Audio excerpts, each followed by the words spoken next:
身为一个全台走透透、深入体验在地客庄文化的背包客，奉茶是客家人的传统习俗之一。听说在新竹宝山，还有人每天都会煮好一壶茶，为来往路过的旅客奉上一杯茶。阿爸，这个都是你准备的茶吗？对，这是我准备的。为什么会要绑这个绳子？因为台风很大啊，台风飞走，所以才要绑起来。好，那阿爸我帮你倒。好。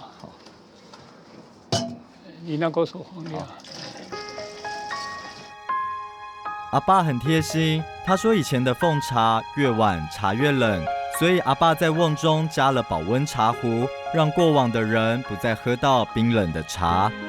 每天都会煮一壶茶，然后放在敬茶亭吗？每天有一壶茶来泡这个茶。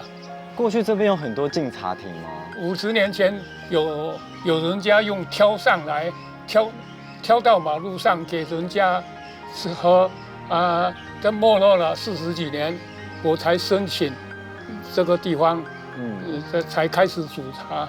那以前真的很辛苦，都要用那个自己挑上来用这个茶。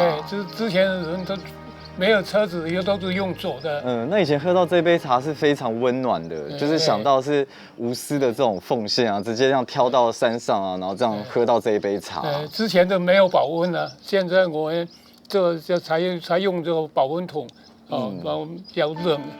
傍晚还会有温的茶可以喝。哇，我觉得这个好贴心哦，就是让背包客啊，就是歇脚的时候，或是路过的路人啊，都可以来喝这一口茶。这个是给大家方便的。方便的话，经过的人可以解渴啊。虽然只是方便过往旅人的奉茶，但是阿爸却不随便，每天都以客家人惯用的食材紫苏，煮好热腾腾的紫苏茶，一早就将茶瓮灌满。等待需要的人来喝一杯茶。问阿爸为何想要奉茶，他说：小时候也喝人家的现在年纪大了就是煮茶给人家喝所以现在才要在做这个奉茶。我才现在没有人做了，我们才把它这个文化把它继续下去。